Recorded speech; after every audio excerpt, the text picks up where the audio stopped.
Okay, I guess this is part two.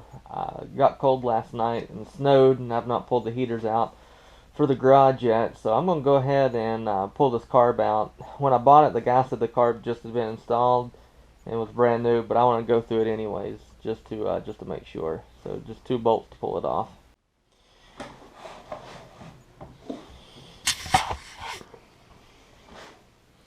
Okay, I got the carb in where it is warmer, and I'm not going to go through how to tear these carbs down. I don't have a whole lot of experience with the updraft carburetors. There are two people on YouTube, 165 Ford, and the other one goes by Zippo. And if you just Google or YouTube 16 horsepower cast iron Briggs and Stratton, their videos come up. So they have intricate videos on how to tear these carbs down and clean them. So from here on out, it's going to be super fast.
That's pretty much it.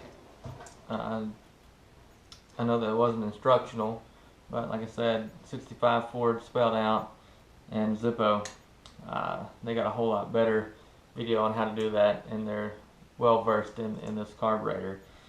So one thing I will note is, and they noted it as well, and without their videos I probably wouldn't have known this, to pull the top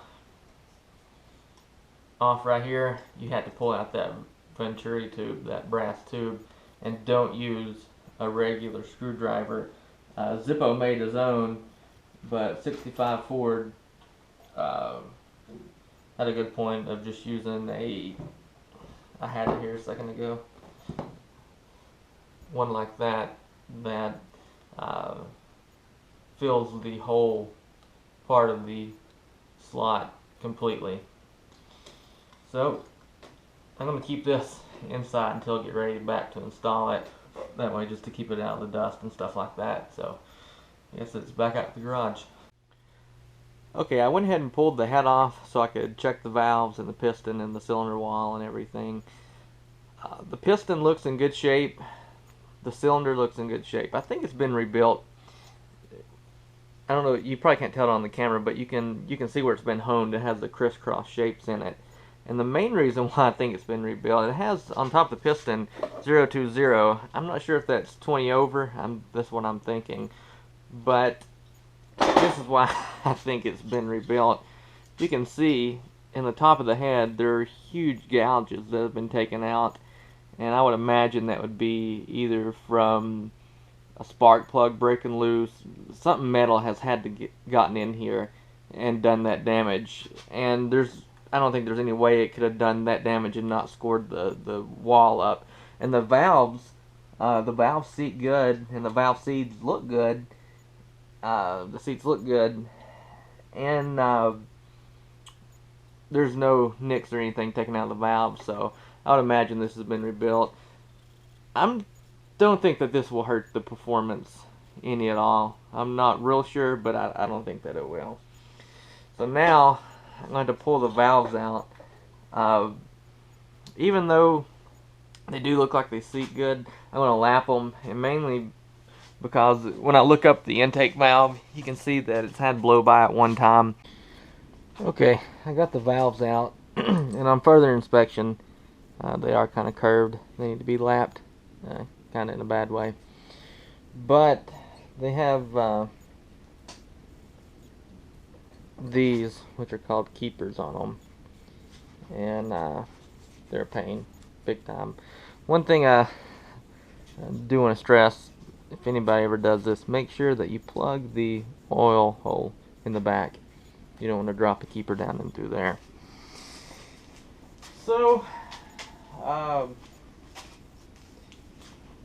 as bad as those were to take out, I will venture to say that installing them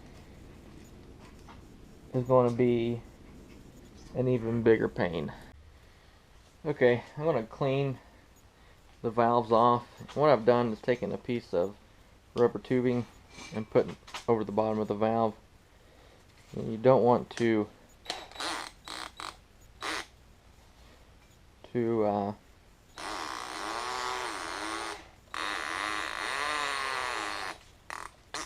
tighten it down real bad or real hard on it, just enough to where it'll stay. And what I'm going to use is some quadruple alt fine steel wool.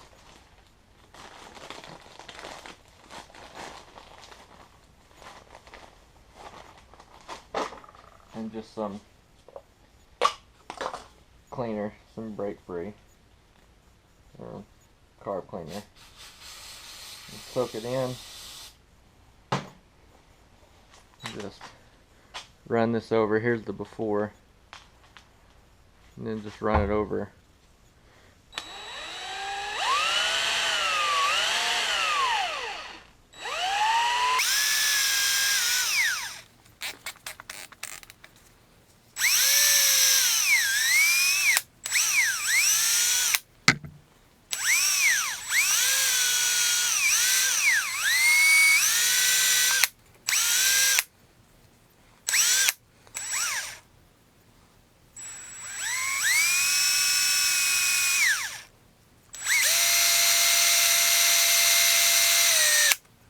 Oh, that's good. You can see the degradation of the gloves there.